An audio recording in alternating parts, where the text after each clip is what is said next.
Salut, c'est Bible Tunes, la Bible pour ton quotidien avec Dieu. Le texte pour aujourd'hui se trouve dans l'épître de Jacques, Jacques 1 au verset 1, et je le lis dans la traduction Nouvelle Français Courant. De la part de Jacques, qui est au service de Dieu et du Seigneur Jésus-Christ. J'adresse mes salutations aux 12 tribus qui sont dispersées dans le monde entier. C'est le début de la lettre, et la salutation de Jacques est extrêmement brève. Jacques souhaite passer rapidement aux choses sérieuses et délivrer son message. Il ne dit que l'essentiel, ni plus ni moins, avec une approche super minimaliste. Sa brève présentation pourrait être résumée comme ça. « Salut, c'est Jacques. Voilà ce qui est essentiel à mon sujet, et voilà à qui j'envoie ce message. » Alors je te propose qu'on s'arrête sur ces 3 éléments qui méritent déjà d'être approfondis pour bien comprendre la lettre. De la part de Jacques.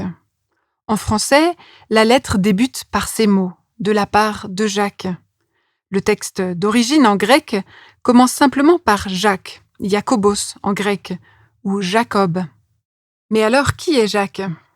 À l'époque de Jésus et au 1er siècle, le prénom Jacques est très répandu, un peu comme les Thomas et les Nicolas aujourd'hui. Et même dans la Bible, il y a beaucoup de Jacques et de Jacob. Alors comment savoir lequel est le bon ?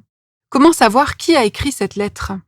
Plusieurs options dont je te passe les détails ont été évaluées et les commentateurs sont relativement d'accord sur le fait que Jacques qui a écrit cette lettre est le demi-frère de Jésus. Ce Jacques-là, il peut se satisfaire de donner juste son prénom à des chrétiens éparpillés dans le monde. Ils savent qui il était et son enseignement comptait pour eux. Sans vouloir ressortir les vieux dossiers, Jacques, ce demi-frère de Jésus, n'a pas toujours été un grand fan de son grand frère. Au début du ministère de Jésus, on peut lire entre les lignes que Jacques et les autres frères, dont Jude, qui a aussi un livre à son nom dans le Nouveau Testament, n'avaient pas foi en Jésus et qu'ils refusaient de l'honorer.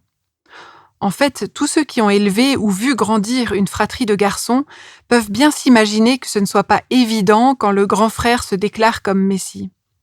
Et puis, comme tous les autres qui entouraient Jésus à l'époque, ils avaient du mal à accepter que le Messie ne soit pas un puissant guerrier qui vienne délivrer son peuple. De l'eau a bien passé sous les ponts depuis cette période. Jacques, guidé par l'Esprit, s'est rendu à l'évidence et a reconnu la mission particulière de son frère. Depuis, Jacques, le petit frère, est devenu l'un des responsables bien connus de l'Église de Jérusalem. On rencontre Jacques aussi à 4 reprises dans le reste du Nouveau Testament, en conversation avec l'apôtre Pierre et l'apôtre Paul. Jacques est en discussion avec eux. Son avis compte, il est consulté et respecté. Et si tu lis l'ensemble du Nouveau Testament, tu verras que Jacques apparaît à plusieurs reprises. On le retrouve quand Pierre sort de prison, dans Acte 12. Pierre veut tout de suite qu'on l'annonce à Jacques et aux frères. On voit que l'apôtre Paul aussi va rendre visite à Jacques dans Galates 1. Dans Acte 15, on lit que Pierre est en grande discussion avec Jacques pour prendre une décision importante sur la manière dont on peut accueillir les païens, donc les non-juifs, dans la communauté. Et dans cette discussion, c'est l'avis de Jacques qui l'emporte. Un peu plus tard, dans Acte 21, quand Paul revient de son 3e voyage missionnaire, il va directement chez Jacques pour lui raconter ce qu'il a vécu et ce qu'il a fait. Alors quand Jacques se présente avec son prénom, tout le monde sait qui écrit. Il est l'un des pasteurs, au tout début de l'Église, quand la nouveauté de Jésus commence à transformer des vies. Jacques, qui a bien connu Jésus et qui a entendu son enseignement, aide les croyants à le vivre dans leur réalité du quotidien. Et c'était pas toujours facile pour eux. Au début de la lettre, Jacques ne se contente pas de donner son prénom. Il précise Jacques, qui est au service du Seigneur Jésus-Christ.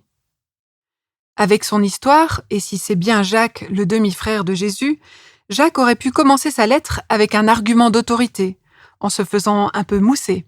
« Moi, Jacques, frère du Seigneur », ou même « Moi, Jacques, grand pasteur de l'Église de Jérusalem ». Mais non, en fait, Jacques fait tout le contraire. C'est son lien avec Jésus, son Seigneur qu'il définit, et pas son statut de dirigeant d'Église, et même pas sa génétique commune avec Jésus. On sent à travers sa vie et tout au long de sa lettre que c'est précisément cette caractéristique qui définit profondément qui il est. Il est serviteur de Jésus-Christ, et c'est ça qui oriente tout ce qu'il pense, tout ce qu'il fait et tout ce qu'il dit. Le mot grec qu'il utilise pour s'appeler serviteur est le même qu'esclave. Littéralement, on pourrait traduire par Jacques, esclave de Dieu et du Seigneur Jésus-Christ. C'est dire à quel point Jacques ne s'appartient plus lui-même. Être le serviteur ou la servante d'un Seigneur, c'est précisément ne plus agir selon sa propre volonté, mais selon celle du Maître, dans une soumission totale à ce qu'il dit et demande. C'est soumettre sa vie entière à celui qu'on appelle Seigneur. Ici, Jacques se présente comme l'esclave de Dieu et de son demi-frère, qu'il reconnaît comme Seigneur. Ce premier verset dit déjà une vérité fondamentale. Jacques se présente comme un second par rapport à celui qu'il considère être le premier. Et ça m'interpelle. Dans quelle mesure est-ce que je suis mon propre maître ? Est-ce que je reconnais Jésus comme mon maître et Seigneur ? Est-ce que quand je me présente, je serais prête à dire, et tu peux mettre ton prénom à la place, Marie-Noël, qui est au service de Dieu et du Seigneur Jésus-Christ ? Tu as peut-être l'impression que c'est un détail, mais en réalité, ça change tout. Est-ce que je vis en fonction de moi-même ou en fonction de celui dont je dis qu'il est au centre de ma vie ? Cette question de posture dans la vie est répétée tout au long de l'épître, de différentes manières, et on y reviendra. L'identité en tant que serviteur du Seigneur Jésus-Christ change tout. Elle colore la vie et la perception qu'on en a. C'est avec cette posture d'abaissement que Jacques se présente, et c'est probablement tout ce qu'il veut que l'on retienne de sa présentation. Qui que soit Jacques, il avait compris le message de Jésus avec sa tête, et il l'avait intériorisé. C'était devenu sa vérité, la vérité à partir de laquelle il avait décidé de vivre. À la fin de ce verset, Jacques adresse ses salutations aux 12 tribus qui sont dispersées dans le monde entier. Quand on parle de 12 tribus, cela te fait probablement penser aux 12 fils de Jacob, qui ont été les fondateurs des 12 tribus. Ici, Jacques s'adresse à des chrétiens d'origine juive qui ont reconnu Jésus comme Sauveur et Seigneur, mais par extension, il s'adresse aussi à tous les chrétiens d'origine païenne qui ont rejoint le peuple de Dieu. C'est une manière de dire que sa lettre est universelle, qu'elle s'adresse à toi et à moi, à l'ensemble du peuple de Dieu dispersé dans le monde entier. La salutation de Jacques est pleine de joie. Alors je me réjouis de parcourir son message ensemble et de découvrir la manière toute particulière dont elle peut encore te parler et me parler aujourd'hui. Si les circonstances ont changé, le cœur humain est resté le même et l'épître de Jacques pourra nous guider tout au long du chemin. On a tout autant besoin de discernement et de sagesse que les destinataires de cette épître. Et même si certaines interpellations ne nous caressent pas toujours dans le sens du poil. Merci de m'avoir écouté sur Bible Tunes et au plaisir de poursuivre ce parcours avec toi dans un prochain épisode. Si en parallèle de l'écoute de ce podcast, tu aimerais approfondir la lettre de Jacques avec un groupe de maison ou un groupe de croissance, je te recommande le guide biblique pour tous sur le livre de Jacques. C'est Tom Wright qui l'a écrit avec Phyllis Lepeau, une spécialiste du livre de Jacques, et ils proposent ensemble une série de questions pour chaque passage. 9 études bibliques en tout. Je te laisse toutes les informations pour te le procurer dans les notes du podcast. Pour avoir utilisé ce livret et les autres dans notre groupe d'études bibliques, je peux vraiment recommander cet outil.